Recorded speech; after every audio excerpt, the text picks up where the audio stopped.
السلام عليكم ورحمة الله وبركاته.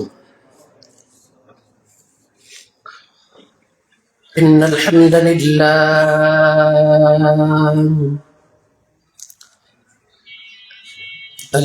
لله وكفى وسلام على عباده الذين اصطفى. أما بعد فأعوذ بالله من الشيطان الرجيم. بسم الله الرحمن الرحيم.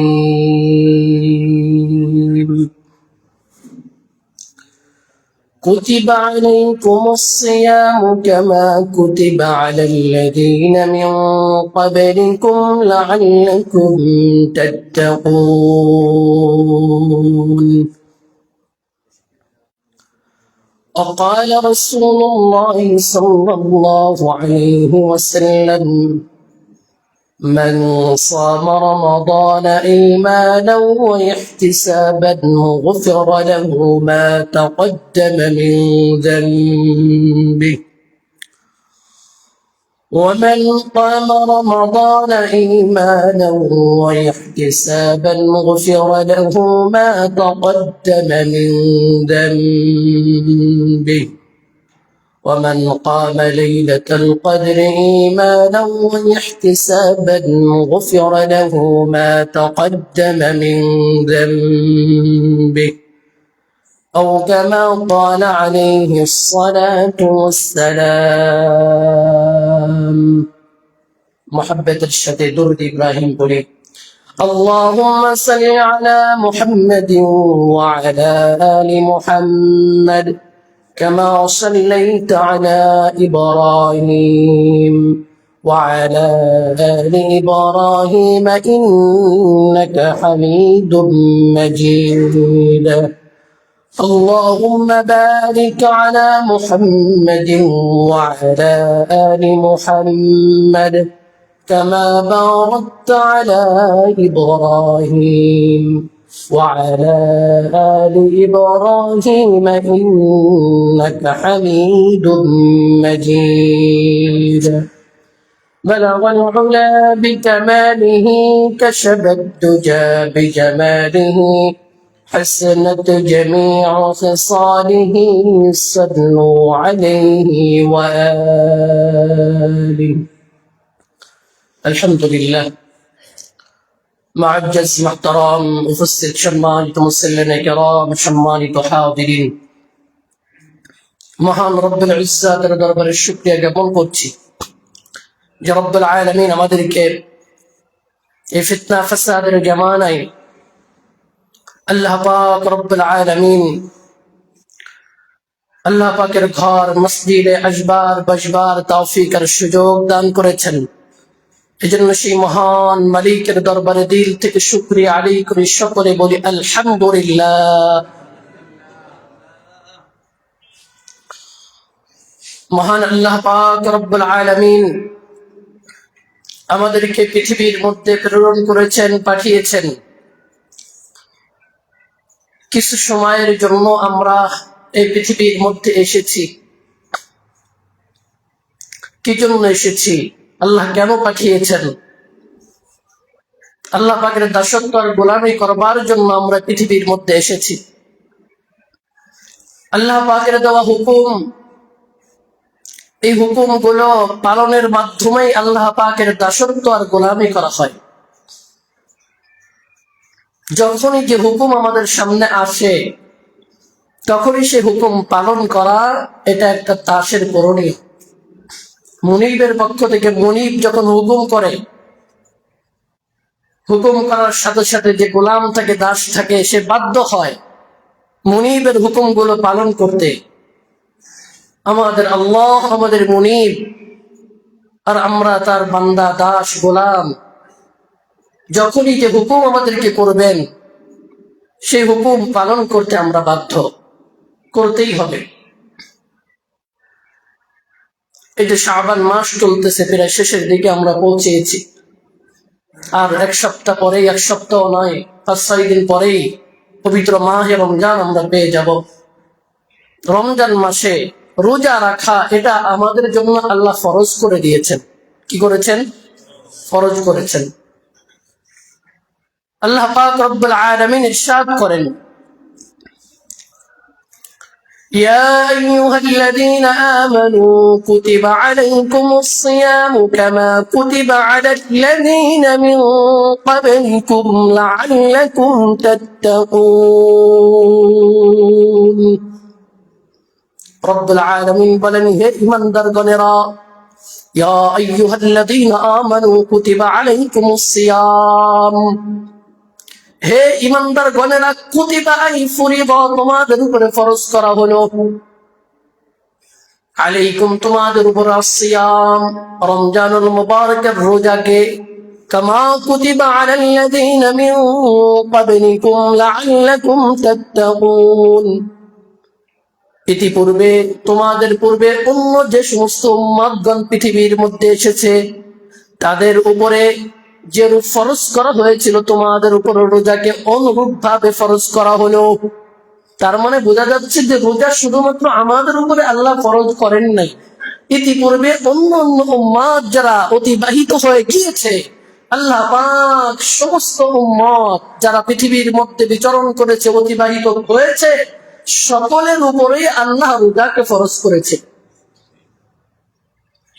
হয়তো শরীয়তের ভিন্নতার কারণে রোজার নিয়ম কানুন ভিন্ন হতে পারে, কাইফিয়াত তরিকা ভিন্ন হতে পারে, রোজার সংখ্যার ভিন্নতা হতে পারে, কিন্তু রোজা ফরজ হয়েছিল এই আয়াত দ্বারা এটা প্রমাণিত যে ইতিপূর্বে যত উম্মত পৃথিবীর মধ্যে এসেছে আল্লাহ প্রত্যেকের উপরে রোজাকে ফরজ করেছে। আল্লাহ এই কথা কেন বললেন? মুফাসসিরিন কিরাম বলেন, আল্লাহ পাক এই কথাটা এখানে এই জন্য উল্লেখ করলেন, কামা কুতিবা আলাল্লাযীনা মিন ক্বাবলিকুম, তোমাদের ইতিপূর্বে উম্মতদের উপরে যেভাবে রোজা ফরজ করেছিলাম অনুরূপ ভাবে তোমাদের উপরে ফরজ করলাম। আল্লাহ এই কথাটা এই জন্য বলেছেন উম্মতে মুহাম্মাদের উপরে যেন কষ্টটা একটু লাঘব হয়। কিভাবে? একটা উদাহরণের মাধ্যমে বলি। আপনার একটা বড় সন্তান, ছোট সন্তান, তো বড় সন্তান ছোট সন্তান বাড়ির অনেক কাজ কাম সন্তান পিতার সাথে থাকে, করে কি করে না? করে। এখন ছোট সন্তানকে সাথে করে নিয়ে বাড়ির একটা কাজ আপনি করতেছেন, ছোট সন্তান বলতেছে, কষ্ট পারি না, এই তোমার বড় ভাইও কিন্তু এই কাজ করেছিল জানো, আরে বড় ভাই যখন করছে তা আমিও করি, কি বলেন? ওর জন্য সহজ হয়ে যায়, বড় ভাই যখন করছে, করতে পারছে, আরে তোমার ভাইয়েরা তো এগুলো করছে, তখন ও মনে করে ভাইয়েরা যখন করছে তখন আমিও করবো, সমস্যা কি? আর ওই কথা যদি না বলতেন, হ্যাঁ এটা করো, তোমার উপরে এটা করতেই হবে, তোমাদের ভাইরা এগুলো করে নাই সেই করছে, যদি জানতে পারে তখন যে বলে ভাইয়েরা করেনি আমি করব, নিজের কাছে একটু কষ্ট বেশি হবে।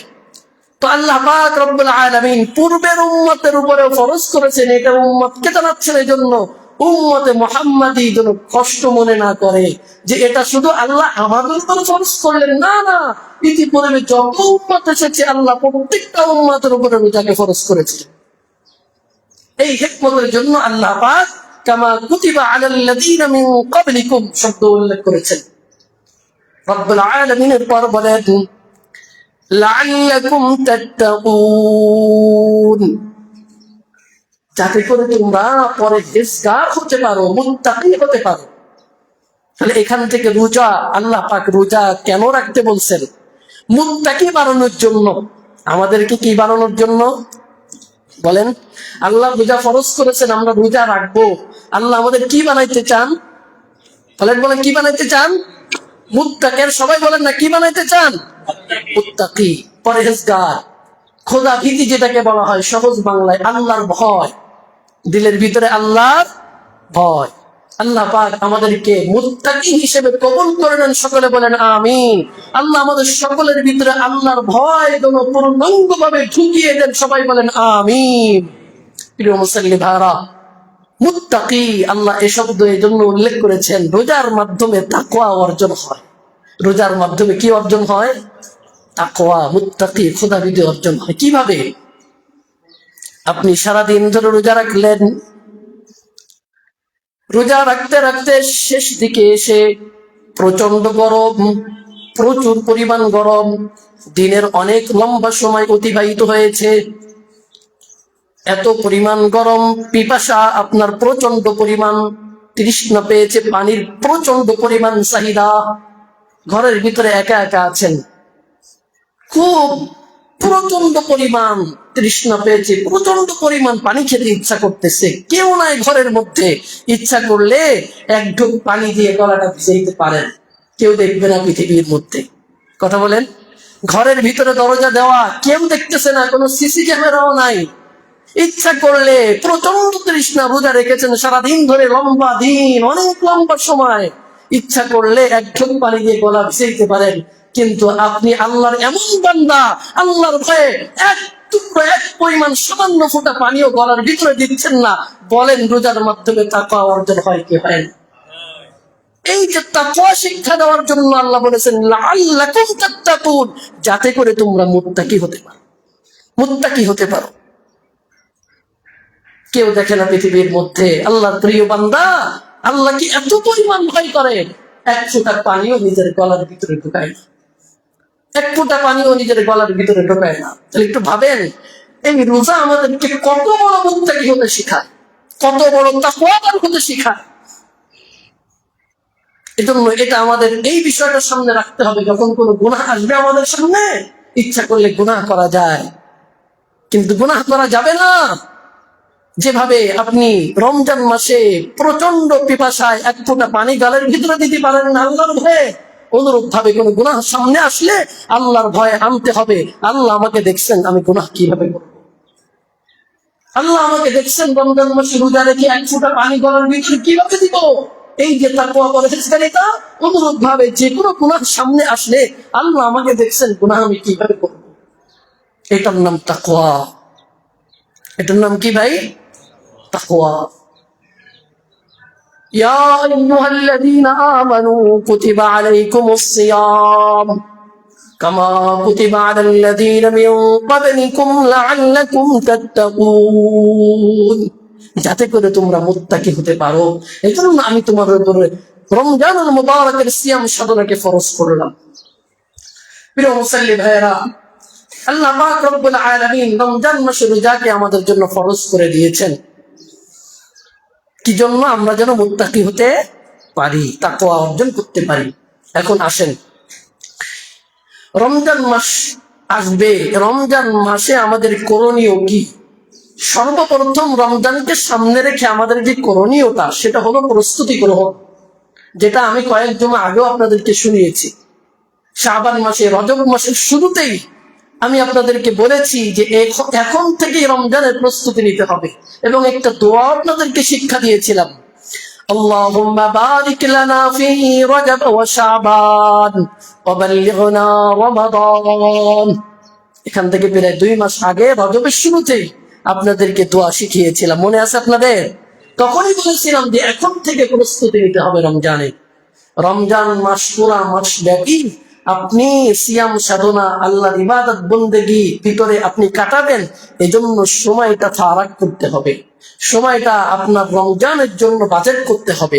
এই সময়ের মধ্যে আপনি ব্যবসায়িক ব্যস্ততা, কত ধরনের দুনিয়াবী ব্যস্ততা, সাংসারিক জুই ঝামেলা, সব কিছু যেন কমিয়ে এনে রমজান মাসের পুরা সময়টা আল্লাহর জন্য অর্থ করে দিতে পারেন। এখনো যে কয়দিন সময় আছে, আপনার যত ব্যস্ততা আছে চেষ্টা করেন এগুলো কাটিয়ে আনার, এখনই করে ফেলান কাজগুলি, ওই ব্যস্ততাগুলি এখনই সেরে ফেলেন। রমজানের সময়টা আল্লাহর ইবাদতের জন্য বাজেট করে রাখেন, যে রমজান মাস আসলে আমি দুনিয়ার এই সমস্ত সকলে ব্যস্ততার ভিতরে যাব না, আমি ইবাদত বন্দেগী নিয়ে ব্যস্ত থাকবো। পারবেন তো সবাই ইনশাল্লাহ?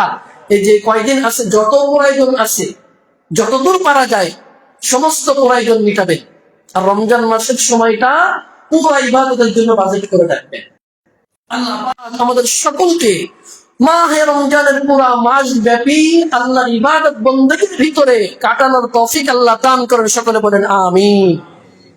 তাহলে 1 নম্বর কাজ হলো প্রস্তুতি গ্রহণ। 2 নম্বর কাজ, মাহে রমজানের যে চাঁদ ওঠে, এই চাঁদ দেখা। কি দেখা? চাঁদ দেখা।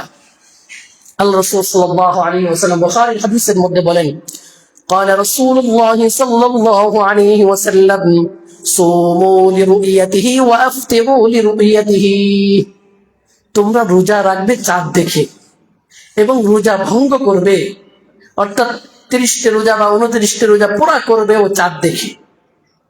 রোজা রাখবে চাঁদ দেখে, রোজা ভঙ্গ করব কি দেখে? চাঁদ দেখে। এখন চাঁদ দেখার যে আমল প্রত্যেক বছর আমি বলে থাকি যে চাঁদ দেখা এটা সুন্নাত। এটা কি সুন্নাত? এখন বর্তমান যুগে মোবাইল এসে এই সুন্নাতের উপরে আমল আমরা বাদ দিয়ে দিয়েছি। আরে মোবাইলে তো সংবাদ জানতে পারবো চাঁদ দেখা যাবে কি যাবে না, টেলিভিশনে তো সংবাদ বলবে চাঁদ দেখা যাবে কি যাবে না। এই টেলিভিশন আর মোবাইলের উপরে আপনি ভরসা করে একটা গুরুত্বপূর্ণ সুন্নাতকে আপনি বর্জন করছেন, একটা গুরুত্বপূর্ণ সুন্নাতকে বর্জন করে দিলেন। এটা মাথায় রাখতে হবে, চাঁদ দেখা সুন্নাতে আমল একটা কাজ। ছোটবেলায় কত আনন্দ পাইতাম চাঁদ দেখার জন্য।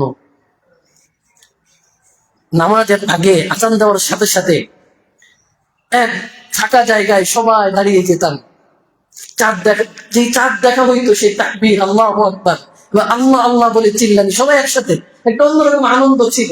এখন কোথাও এটা দেখা যায় না যে ছোট বাচ্চারা চাঁদ দেখার জন্য দাঁড়িয়ে আছে আর বলতেছে ওই দেখো চাঁদ দেখা যায়, চাঁদ দেখা যায়। এখন দেখি না, দেখা যায় না, উঠে গেছে। আমরা আমাদের সন্তানদেরকে সাথে করে নিয়ে চাঁদ দেখার আমলটা তাদেরকে শেখাবো, আমলটা জারি করবো সুন্নাতে আমল। যে শোনো, আরবি মাস খুবই গুরুত্ব, এটা চাঁদের সাথে সম্পৃক্ত, সুতরাং চাঁদ দেখতে হবে, চলো চাঁদ দেখতে যাই। পারবেন তো সবাই ইনশাল্লাহ? পারবেন? শাবানে যখন 29 তারিখ পুরো হয়ে যাবে তখনই থেকে শুরু হবে 29 তারিখ 30 তারিখ 2 দিন দেখবেন চাঁদ। যদি 29 তারিখে না দেখা যায় অবশ্যই 30 তারিখে দেখা যাবে।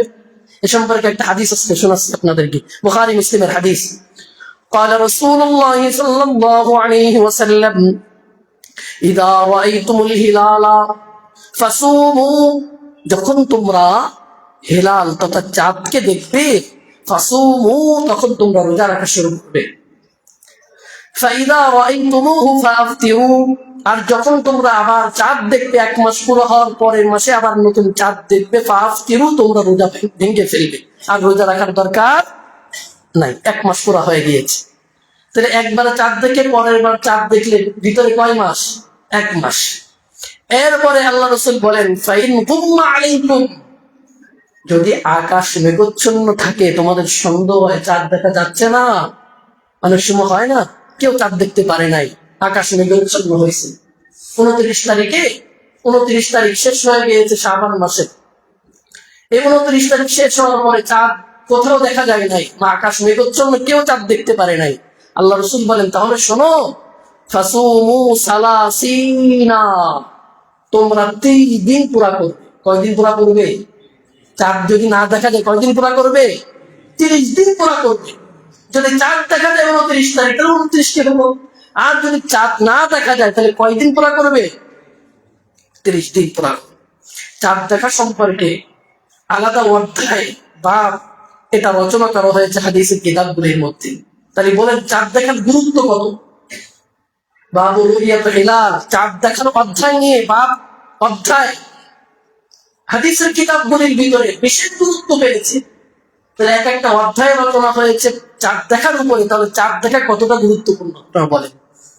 দেখবেন তো, আমলটা করবেন তো সবাই। চাঁদ দেখার পরে একটা দোয়া আছে, ছোট বাচ্চারা যারা কিরাত কানে মক্তবে পড়ে তাদেরকে মুখস্থ করানো হয়। আল্লাহুম্মা ইল্লাহু আলাইনা বিল ইলমি ওয়াল ঈমান ওয়াস সালামাতি ওয়াল ইসলাম রাব্বি ওয়া রাব্বুকাল্লাহ। অনেকে দোয়া পারেই না। আরে চাঁদ দেখে তো দোয়া পারবে কিভাবে? চাঁদ দেখার আমল জারি করতে হবে, চাঁদ দেখে এই দোয়াটা করতে হবে। পারবেন তো সবাই ইনশাআল্লাহ? আর জোরে বলেন পারবেন তো? আল্লাহ পাক এই আমল চালু করার তৌফিক আমাদেরকে দান করুন, সকলে বলেন আমিন। এই তো চাঁদ দেখার বিষয় গেল।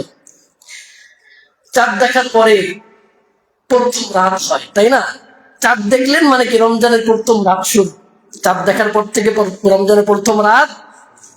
প্রথম রাতে কি হয় এ সম্পর্কে বুখারী শরীফের 682 নম্বর হাদিস, কত? 682 নম্বর হাদিসের মধ্যে রাসূলুল্লাহ সাল্লাল্লাহু আলাইহি ওয়াসাল্লাম ইরশাদ করেন, قال رسول الله صلى الله عليه وسلم إذا كان أول ليلة যখন মিন শাহরি রমাদান রমজানুল মুবারকের প্রথম রাত যখন তোমাদের সামনে আগমন করবে, এই রমজান মাসের প্রথম রাত আসার সাথে সাথে সুফিদাতিশ শায়াতিন, যখন রমজান মাসের প্রথম রাত চলে আসে তখন আল্লাহ পাক রব্বুল আলামিন সুফিদাতিশ শায়াতিন, শয়তানদেরকে শিকল দিয়ে বাধ্য করেন, শিকল দিয়ে বেঁধে রাখেন।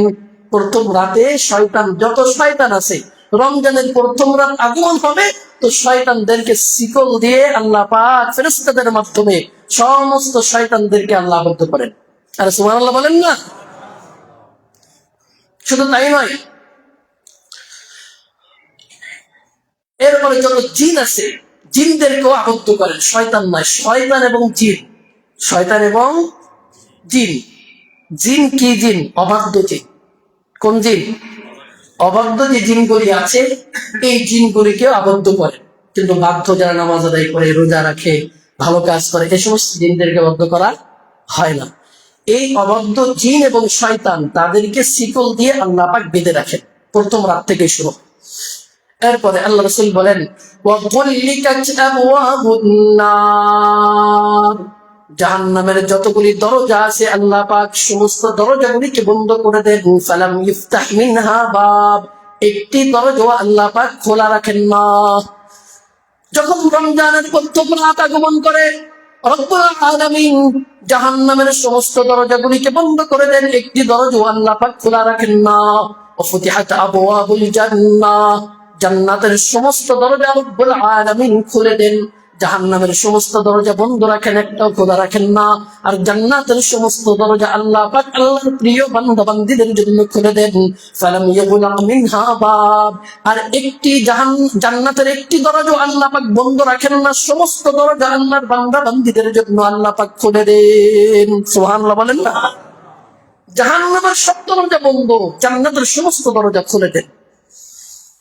এরপরে একজন ঘোষণাকারী ওয়ায়ুনাদি মুনাদিন, একজন ঘোষণাকারী ঘোষণা করতে থাকে ইয়া বাগিয়াল খাইরি আকবিল, এ কল্যাণ উন্মোচনকারী, ভালাই উন্মোচনকারী, ভালো কাজ করেনওয়ালা ব্যক্তি, আকবিল, সামনের দিকে অগ্রসর হও, ভালাই কাজ কল্যাণ কামিতা বেশি বেশি করে করতে থাকো, ভালো কাজ করতে থাকো, আকবিল, সামনে অগ্রসর হও। শুধু তাই নয়, ও ইয়া বাগিয়াশ শাররি, হে খারাপ কাজ করেনওয়ালা ব্যক্তি, হে পাপিষ্ঠ আর গুনাহগার, ইয়া বাগিয়াশ শাররি আকসির, তুমি থেমে যাও, রমজান মাস এসে গেছে, আর খারাপ কাজের দিকে তুমি যেও না। এটা কে? একজন ঘোষণাকারী, আল্লাহর পক্ষ থেকে ফেরেশতারা ঘোষণা করতে থাকে। এজন্য দেখবেন রমজান মাস আসলে শয়তান বন্দী থাকে, খারাপ জিনগুলো বন্দী থাকে, আর এইভাবে ঘোষণাকারী ঘোষণা করতে থাকে এ ভালাই উন্মোচনকারী, সামনে অগ্রসর হও, ভালো কাজ করো, এ খারাপ উন্মোচনকারী, পাপিষ্ঠ, গুনাহগার, তুমি থেমে যাও, আর সামনে যেও না। এজন্য দেখেন রমজান আসলে অনেক দুষ্ট লোক ভালোর দিকে যায়। হ্যাঁ, রমজান আসলে কমস কম রমজান আসলে একটু ভালো হয়। কথা বলেন, হয় কি হয় না? হয়। এটা আল্লাহ পাক রব্বুল আলামিন এইভাবে ফেরেশতাদের মাধ্যমে ঘোষণা করতে থাকে। এরপরে রাসূল সাল্লাল্লাহু আলাইহি ওয়াসাল্লাম ইরশাদ করেন ওয়ালিল্লাহি ওয়াতাকাউ মিনান নার, রমজান মাসের প্রত্যেক রাত্রে আল্লাহ পাক রব্বুল আলামিন জাহান্নাম থেকে জাহান্নামীদেরকে আল্লাহ মুক্তি দান করেন। সুবহানাল্লাহ। ওয়া যালিকা কুল্লা লাইলা, আর প্রত্যেক রাতে এমনটি হতে থাকে যে প্রত্যেক রাতে আল্লাহ জাহান্নামীদেরকে মুক্তি দেন, প্রতিটা রাতে মুক্তি দেন। এজন্য প্রত্যেক রাতে আল্লাহর কাছে দোয়া করা, আপনার যত আত্মীয় স্বজন আছে সকলের জন্য প্রত্যেক রাতে দোয়া করবেন, আল্লাহ আমার যত আত্মীয় স্বজন দুনিয়ার থেকে বিদায় নিয়ে চলে গেছে, আল্লাহ আপনি তাদেরকে জাহান্নাম থেকে মুক্তি দেন, আল্লাহ আপনি তাদেরকে জাহান্নাম থেকে মুক্তি দেন। এই দোয়া প্রত্যেক রাতে করবেন। পারবেন তো সবাই ইনশাআল্লাহ? প্রত্যেক রাতে জাহান্নাম থেকে মুক্তি যেতে হবে। সহিহ হাদিসে আসছে যে প্রত্যেক রাতে আল্লাহ জাহান্নাম থেকে মুক্তি দেন। রমজান প্রত্যেকটা রাতে আল্লাহ মুক্তি দিতে থাকেন। এজন্য প্রত্যেক রাতে জাহান্নাম থেকে নিজের জন্য মুক্তি চাইব, আত্মীয় স্বজন সমগ্র উম্মতে মুসলিমার জন্য মুক্তি চাই। পারবো তো সবাই ইনশাআল্লাহ? আল্লাহ পাক আমাদেরকে আল্লাহর কাছে বেশি বেশি মুক্তি, জাহান্নাম থেকে মুক্তি চাওয়ার তৌফিক আল্লাহ দান করুন। সকলে বলে আমিন। আল্লাহু আকবার। রমজান মাসে এত প্রথম রাতের কি কি হয়, আল্লাহ কি করেন, আমরা যে রোজা রাখবো, এই রোজার অনেক ফজিলত আছে। আগামী জুমায় ইনশাআল্লাহ চাহেন তো বিস্তারিত আলোচনা, রোজার ফজিলত কিছু আলোচনা হবে, সাহারি, ইফতারি, তারাবি, এই সমস্ত ভিন্ন ভিন্ন আলোচনা, বিস্তারিত আলোচনা করবো ইনশাআল্লাহ। বাকি সময় সংক্ষিপ্ত, আজকে রমজান মাসের রোজার কয়েকটি ফজিলত আলোচনা করব। রোজা রাখলে কি ফজিলত, এক হাদিসের মধ্যে, বুখারী এবং মুসলিমের মধ্যে আসছে, এক হাদিসের মধ্যে কয়েকটি বিষয় আলোচনা করছে। দেখেন, রাসূল সাল্লাল্লাহু আলাইহি ওয়াসাল্লাম ইরশাদ করেন, রমজান মাসে যে আমরা রোজা রাখি, এই রোজার সওয়াব কেমন, এটার প্রতিদান কেমন। আল্লাহ রাসূল বলেন, কুল্লু আমাল ইবনে আদম, বনি আদমের প্রত্যেকটা আমল, ইদাআফুল হাসানাতু বিআশরি আমসালিহা ইলা 700 দিআফিন, বনি আদমের প্রত্যেকটা আমল 10 গুণ থেকে 700 গুণ পর্যন্ত আল্লাহ বৃদ্ধি করে দেন। 10 গুণ থেকে 700 গুণ পর্যন্ত আল্লাহ পাক এটার সওয়াবকে বাড়িয়ে দেন। বনি আদমের প্রত্যেকটা আমলের সওয়াব 10 গুণ থেকে কত গুণ পর্যন্ত? 700 গুণ পর্যন্ত আল্লাহ বৃদ্ধি করে দেন। এরপরে আল্লাহ রাসূল বলেন, ক্বালাল্লাহু তাআলা, কিন্তু আল্লাহ পাক রব্বুল আলামিন এই রমজান মাসে সিয়াম সাধনা, রোজার ব্যাপারে আল্লাহ ভিন্ন কিছু বলেছেন। কি ভিন্ন কিছু? আল্লাহ পাক বলেন, ইল্লাস সাওম, 700 গুণ প্রত্যেক আমলে বৃদ্ধি করে দিয়ে আমি 10 থেকে 700, কিন্তু রোজা ব্যতীত, রোজা ব্যতীত। তাহলে রোজা কি আরো কম? না না, কম না। কি বলেন?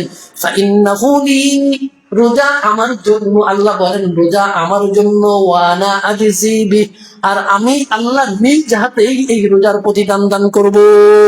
সুবহানাল্লাহ। এই 700 গুণ তো খুবই কম।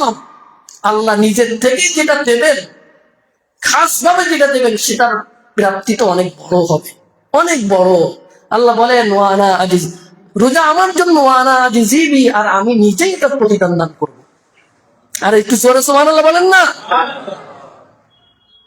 এরপরে আল্লাহ রাসূল সাল্লাল্লাহু আলাইহি ওয়াসাল্লাম বলেন যে এই রমজান মাসে ইয়াদাউ শাহওয়াতাহু, বান্দা তার, আল্লাহ পাক বলেন রমজান মাসে বান্দা তার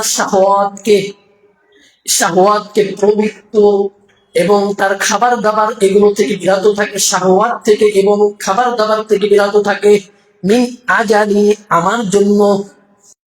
রমজান মাসে আমার বান্দা শাহওয়াত, এই প্রবৃত্তি থেকে এবং খাবার দাবার থেকে একমাত্র আমার জন্য সে বিরত থাকে, আর এটার প্রতিদান তো আমি নিজে হাতেই তাকে দিব। আমার জন্য যেহেতু করে, যেহেতু আমার জন্য করে, জন্য আমি তাকে আমার নিজ হাতে তাকে প্রতিদান দান করবো। এরপরে আল্লাহ রাসূল বলেন, লিসাইমি ফারহাতান, রোজাদারের 2টি খুশির সময় আছে। কয়টি খুশির সময়? 2টি খুশির সময়। ফারহাতুন ইনদা ফিত্রি, 1 নম্বর খুশির সময় হলো ইফতারির সময়। কিসের সময়?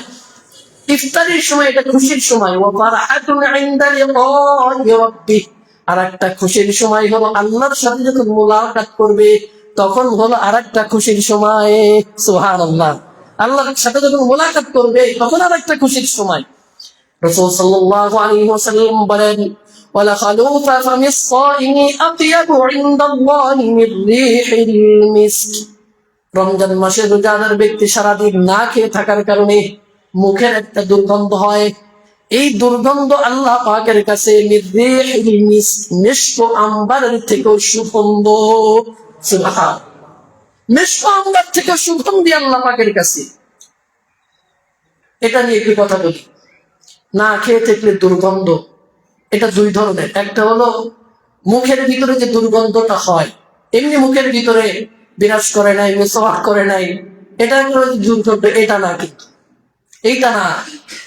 এজন্য অনেকেই এমনটি না করি যে মেসওয়াক করলে দুর্গন্ধ চলে যাবে, এজন্য দুর্গন্ধ থাক, না, এটা না। এটা দুর্গন্ধ হল পাকস্থলীর মধ্যে না খাওয়ার কারণে পাকস্থলীর ভিতরে একটা দুর্গন্ধ হয়। পাকস্থলীর ভিতরে একটা কি হয়? দুর্গন্ধ। আল্লাহ পাক মূলত ওই দুর্গন্ধের কথা বলেছেন। মুখের ভিতরে যে দুর্গন্ধ এটা নয়, পাকস্থলীর দুর্গন্ধটা মুখ থেকে বের হয়। রোজাদারের যে মুখের ভিতর থেকে যে দুর্গন্ধ পাকস্থলীতে যেটা হয় না খেয়ে থাকার কারণে, এটা আমি মঙ্গল ব্যাখ্যা দিচ্ছি, এটা না, মুহাদ্দিসিনে কিরাম ব্যাখ্যা করেছে, মুহাদ্দিসিনে কিরাম ব্যাখ্যা করেছে। তাহলে কি বললেন? যে রোজাদারের মুখের যে গন্ধ এটা আল্লাহর কাছে মিশক আম্বার থেকেও অধিক প্রিয়, অধিক প্রিয়। এরপর আল্লাহ রাসূল সাল্লাল্লাহু আলাইহি ওয়াসাল্লাম বলেন, আসসিয়ামু জুন্নাহ, রোজা এটা ঢাল স্বরূপ। কি স্বরূপ? জাহান্নামের আযাব থেকে এটা ঢাল। ঢাল যেমন তরবারি থেকে মানুষকে বাঁচায়, অনুরূপ ভাবে রোজা জাহান্নামের আগুন থেকে আল্লাহর প্রিয় বান্দা বান্দীদেরকে বাঁচায়। এটা এই জন্য আল্লাহ রাসূল বলেছেন ঢাল স্বরূপ। এরপরে আল্লাহ রাসূল বলেন যে ফাইদা কানা ইয়াউমু সাওমি আহাদিকুম, যখন তোমাদের কোনো ব্যক্তি রোজার একটা দিনে পৌঁছালো, ফালা ইয়ারফাস, সে অশ্লীল কথাবার্তা বলবে না, বিরত থাকবে। এক নম্বর কাজ রমজান মাসে রোজা থেকে অশ্লীল কথাবার্তা থেকে বিরত থাকতে হবে। পারবো তো সবাই ইনশাআল্লাহ? পবিত্র মাহে রমজান খুবই নিকটে। রমজান মাসে রোজা থেকে অশ্লীল কথাবার্তা বলা যাবে না, গালিগালাজ করা যাবে না, কটু কথা বলা যাবে না, এগুলো থেকে বিরত থাকতে হবে। ওয়ালা ইয়াসখাব, গন্ডগোল, মারামারি, ঝগড়াঝাটি এটা করা যাবে। আল্লাহ রাসূল বলেন, যদি তোমার সাথে কেউ ঝগড়াঝাটি করতে আসে তখন তাকে বলবে আনা সাইমুন, আমি একজন রোজাদার। কি বলবে? আমি একজন। এজন্য যখন কোনো ঝগড়া কারোর সাথে বাড়ছে, তর্ক বাড়ছে, তর্ক করবেন না। বলবেন ভাই আমি রোজা আছি, আমি তোমার সাথে তর্ক করতে চাই না। ভাই আমি রোজা আছি, আমি মারামারি ঝগড়াঝাটি করতে চাই না। বিরত থাকবেন। এটা পারবেন তো সবাই ইনশাআল্লাহ? নাকি রমজান মাসে মারামারি ঝগড়াঝাটি করবেন? আল্লাহ পাক এটা থেকে আমাদেরকে বিরত রাখেন। সকলে বলি আমিন। এই হাদিসটা বলে আলোচনা শেষ করে দিব। ছোট্ট একটা হাদিস, এটাও বুখারী মুসলিমের রওয়ায়াত, আবু হুরায়রা রাদিয়াল্লাহু তাআলা থেকে বর্ণিত। قال رسول الله صلى الله عليه وسلم من صام رمضان إيمانا واحتسابا غفر له ما تقدم من ذنبه, যে ব্যক্তি রমজান মাসে ঈমান এবং সওয়াবের আশায় রোজা রাখবে, আল্লাহ পাক বলেন গুফির লাহু মা তাকদ্দামা মিন যামবি, আল্লাহ রাসূল বলেন গুফির লাহু মা তাকদ্দামা মিন যামবি, তার পিছনের সমস্ত গুনাহগাতা আল্লাহ পাক মাফ করে দেন। এরপরে ওয়ামান কামা, যে ব্যক্তি রমজান মাসে ইবাদত করবে, নামাজ আদায় করবে, রাতের বেলায় তারাবি নামাজ পড়া হয় না? এই যে নামাজ, তারাবি নামাজ, তাহাজ্জুদ নামাজ, নফল নামাজ, ইবাদত বন্দেগী করা হয়, আল্লাহ রাসূল বলেন ওয়ামান কামা লাই, ওয়ামান কামা, যে ব্যক্তি রমজান মাসে ঈমানের সাথে সওয়াবের আশায়, মুক্তির আশায় নামাজ আদায় করবে, আল্লাহ রাসূল বলেন যে তার পিছনের মা তাকদ্দাম মিন যামবি গুফিরা লাহু মা তাকদ্দাম মিন যামবি, পিছনের সমস্ত গুনাহগাতা আল্লাহ মাফ করে দেবেন। এজন্য রোজার সাথে সাথে নামাজ আদায় করা। সমস্ত মুসল্লির কাছে বিশেষ একটা আবদার, আবেদন থাকবে যে রমজান মাসে আপনি যখন সাহারি খাইতে উঠবেন কমস কম 8 রাকাত নামাজ, নফল নামাজ পড়বেন। 8 রাকাতের জন্য বললাম, বেশি করলে, বেশি নিয়াত করলে অনেক সময় কম হলে একদম কম হয় না, একটু কম হয়। কিন্তু আমি যদি 4 রাকাত বলতাম বা 2 রাকাত, তাহলে দেখো পড়াই হতো না। এজন্য বলছি কমস কম 8 রাকাত। আর যারা বেশি পারেন তারা তো দীর্ঘ করবেন, 12 রাকাত, 16 রাকাত, এভাবে যত পারেন কমস কম 8 রাকাত করবেন। না পারলে 6, সেটা না পারলে 4, আর একদমই না পারলে 2 রাকাত তো কমস কম করবেন। পারবেন তো সবাই ইনশাআল্লাহ? আল্লাহ পাক আমল করার তৌফিক দান করে, সকল বলি আমিন। রমজান মাস হয়তো বৃহস্পতিবার পড়তেছে, আল্লাহ চাহেন তো। তো এখানে খতমে তারাবির নামাজ প্রত্যেক বছর আপনারা পড়ে থাকেন। এই বছর খতমে তারাবি অনুষ্ঠিত হবে। যে 2 জন হাফেজ সাহেব গতবার নামাজ পড়িয়েছেন, ওনারাই এই নামাজ পড়াবেন ইনশাআল্লাহ, ওনারাই তারাবি পড়াবেন। আরেকটা বিষয়, সিদ্ধান্ত মসজিদ কমিটির মিটিং হয়েছিল এই গত সপ্তাহে। তো মিটিং এর মধ্যে আলোচনা হয়েছে যে প্রত্যেক বছর এখানে ইফতারের আয়োজন করা হয়। মসজিদের পক্ষ থেকে ইন্তেজামিয়া কমিটি, ওনারা ইফতারের জন্য আপনাদের কাছ থেকেই ইফতারির নাম লেখানো হয়, এরপরে টাকা নেওয়া হয়, সেটা দিয়ে ইফতারি কিনে এখান থেকে বন্দোবস্ত করা হয়। এবার সিদ্ধান্ত হয়েছে যে এই মসজিদ থেকে কমিটির পক্ষ থেকে ওইভাবে নাম লিখিয়ে সিদ্ধান্ত করে ব্যবস্থাপনা এটা করা হবে না। যদি হ্যাঁ আপনারা রোজাদারদেরকে ইফতারি করাইতে চান, তো নিজেই ব্যবস্থা করে মসজিদে এনে রোজাদারকে ইফতারি করাবে। যদি কেউ ব্যক্তিগত ভাবে যে হুজুর আমি রোজাদারদেরকে ইফতারি করাইতে চাই, ইফতারির তো অনেক সওয়াব আছে, তো আমি করাইতে চাই, মানে অলরেডি আমার কাছে অনেকেই আশা ব্যক্ত করছে যে হুজুর আমি তো ইফতারি করাইতে, আমরা করাই তুমি ইফতারি করাবো, আর কেউ বলছে হুজুর আমি করাবো, তো এটা কিভাবে হবে? তখন আমি বলছি যে ভাই যদি করাইতে চান, কমিটির সিদ্ধান্ত এটাই যে নিজ ব্যবস্থাপনায় আপনি আপনি ব্যবস্থা করে মসজিদে নিয়ে আসবেন, যে কজন উপস্থিত থাকে আপনি খাওয়াই দিবেন, ইফতারি করাই দিবেন। তো এটার জন্য সুশৃঙ্খল ভাবে কিভাবে হবে, মুয়াজ্জিন সাহেবের কাছে একটা খাতা থাকবে, অথবা এখানে একটা আমরা 30টা খোপ করে তারিখ দিয়ে এখানে টাঙাই দিব, আপনারা যে দিবেন নাম লিখবেন, তাহলে একদিনে 2 দিন না 2জন না হয়ে যাবে। একদিনে যাবো 2-3 জন ইফতারি নিয়ে উপস্থিত হলো, তাহলে এটা তো বিশৃঙ্খলা হয়ে যাবে। এটা সুশৃঙ্খলার জন্য যদি আপনারা দিতে চান, তো এখানে নাম দেওয়া আপনারা নিজেরাই নাম লিখে যাবেন যে আমি অমুক দিন নিব। এটা হলো সিদ্ধান্ত। আল্লাহ পাক রব্বুল আলামিন আমাদেরকে আমল করার তৌফিক দান করুন, সকলে বলি আমিন। পবিত্র মাহে রমজান, আল্লাহ পাক মাহে রমজান পর্যন্ত আমাদের হায়াতকে বৃদ্ধি করে দেন, মাহে রমজানে বেশি বেশি করে ইবাদত করতে পারি, শারীরিক সুস্থতা আল্লাহ পাক আমার সমস্ত মুসাল্লিকে দান করুন, সকলে বলি আমিন। যারা সুন্নাত পড়েনি সুন্নাতে নিয়ত করুন।